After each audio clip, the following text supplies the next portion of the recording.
So, literacy today, we're going to carry on with our 6 sentences, but I'm going to try it just a little bit different today.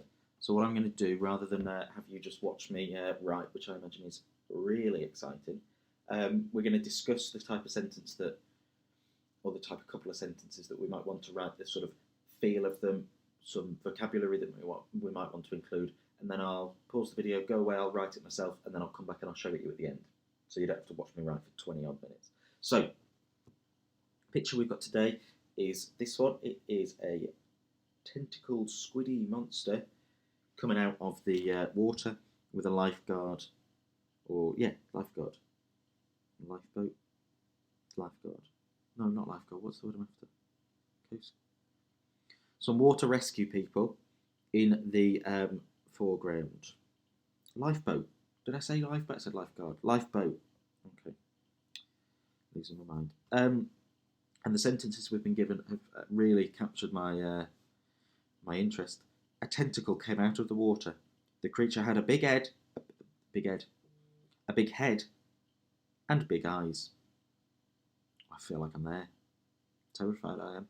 So,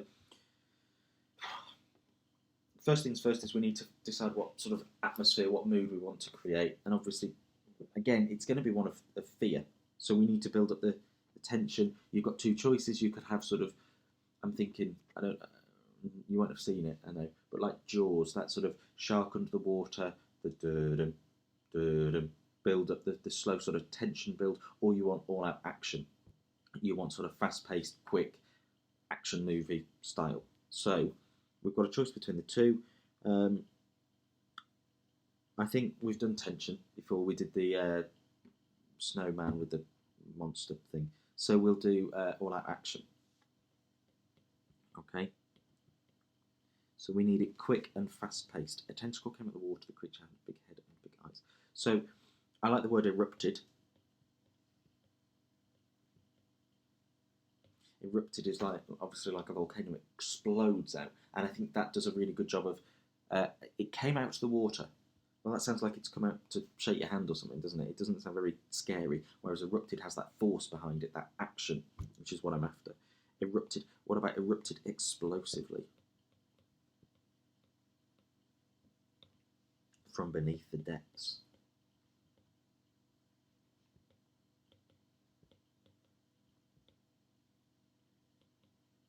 Okay. I'd like to have a comparison between the size of the monster and the size of the people. So I could use a simile or a metaphor for that.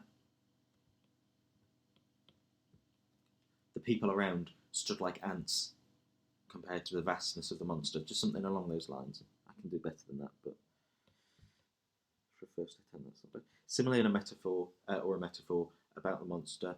I want to focus on the people at the front, so I need to tell you how they are thinking, and what they're thinking and how they're feeling.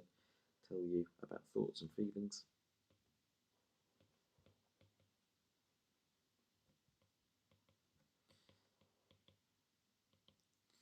And then I just need lots of powerful verbs, which I've already got. I've got erupted. But if I'm doing action, I need powerful verbs. When it comes to action writing, you don't want to slow your writing down. Slowing your writing down would be waffling on. So by using powerful verbs, you do the job quickly. The monster exploded from below the water.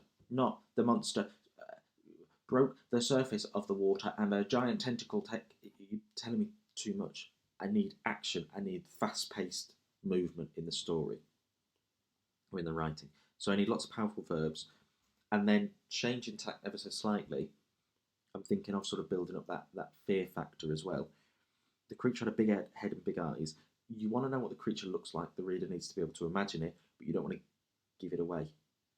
The monster is the most important part of this story, probably. So let's do monster description, but keep it vague. And the best way to do that, I think, would be, but keep it vague. The best way to do that would be to give you the monster description from their perspective, because they're like this, trying to get away. They'll only catch a glimpse of the monster. They can't stand there and you seen that? Look at that, parents. They haven't got that opportunity. So when I'm writing, I put myself into that perspective and I give you the description that they've seen. Okay. So there's some of the ideas of if I was writing these sentences, what I would be doing. I'll stop the video now. I'll go away and I'll write them, and then I'll come back and show you what I've done. Okay. This is the opportunity, obviously, for you to have a go yourself. You can follow the sort of guidelines, the plan that I've given you, or you can choose your own. You could go off and do tension, I suppose, if you wanted to. I don't have an issue with that. But what I'm trying to show you when I'm doing these sessions is how much thought there should be into what you're writing, rather than just, oh, I know this word, I know this word. You're trying to build up a feeling, if you're with me. This is the action scene of this story that I'm writing, whatever the story is, and I need my writing to reflect that. And I also need to consider what, as the reader, you want to know and answer it in my writing. Okay, so I'll stop the video here. I'll go away and do the writing, and then I'll come back and show you what I've done. Okay. So I've finished my bit of writing now. When I get going, I really get going. So I've written. I've written way more than just one or two sentences, but I'll read it through to you. The focus really is on that sort of powerful, visceral language and vocabulary. So it's not the water moved or the beast came up. It's that really, really powerful vocabulary that really makes you think exactly what I want you to think. And I've taken a few creative liberties as well. I've changed the story ever so slightly, just because the vocabulary that came up, I thought suited the situation perfectly, and I thought, oh, I'll just change the picture ever so slightly to suit my my needs. So I've gone for tension at the build-up. Start that again. Tension at the beginning, action in the build-up, and then sort of left you on a cliffhanger. Okay, left you wanted to read more, but I could leave the story there, and it could just act as a very, very, very short story that has a bit of I don't know what that. I don't know why I just went. That has a bit of tension, so you can imagine sort of the slow build-up music, then action, really fast-paced music, and then the dun dun dun ending, which is what I was after. Okay, you've probably had a chance to read it by now anyway, but I'll read it through. So we're imagining that something has happened beforehand. We don't know why they're there. We don't know what's going on, but we don't need to. Our story begins when the picture begins, and it's obviously when the monster appears. The water began to bubble and froth around them. Dominic looked cautiously over the edge of the lifeboat, hoping to catch sight of what was causing it. A school of fish, perhaps. He leaned right over the edge, his face nearly touching the rippling surface of the murky water. He stared in. Notice my use of sentence structure there, so when it reads out loud, I can put the emphasis where I need to. He leaned right over, hoping. That's very sort of fast-paced. You know something's coming there. He stared in. And I leave you sort of short sentence there because that's the dramatic hook. Well, what's happening? He stared in and he saw the and there ruins everything. It has to be short. He stared in. Something was staring back. Suddenly, the water around the two men violently shook and a huge finger erupted. Didn't want finger there. Figure. Should have read that through, shouldn't I? So, you'll see here, something was staring back. And then when it gets to the action, they're longer sentences because when you read it out loud, you've got that flow. The water around the two men exploded. There was a huge... It's breaking up your speech. Whereas you can read it like this. Suddenly, the water around the two men violently shook and a huge figure erupted explosively from beneath the waves. It's all one big action. Water rained down on the two men in the boat as they started the engine and made for shore. There's lots of things going on at once in my sentences. Water's raining down on them, they're getting soaked, but they're starting this engine as well. There's lots of things. They're not going to get rained on and go, shall we leave? Yeah.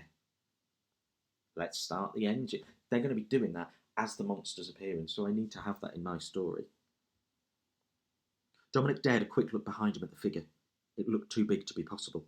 The boat looked like a toy in comparison to the size of the beast. That's the simile. As he glanced, he caught sight of a bulbous black eye looking directly at him. The word bulbous really, it makes it sound quite sick. If something's bulbous, it sounds quite disgusting, which is what I wanted. What he failed to see was the suckered tentacle as long as a football pitch that was crashing down towards them. He spotted it all too late to react.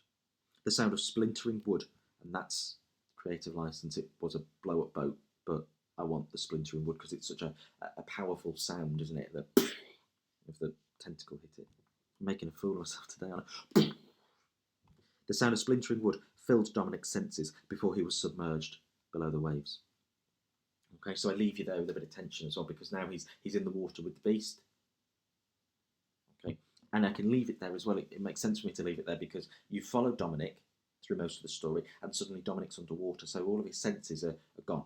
He can't see anything, he can't feel it. Well, you know, he can't smell anything, he can't hear anything. It's just underwater. So I stop there. Might be doing a paragraph, or I could end the story there because the beginning of Dominic meeting the monster and the end of Dominic.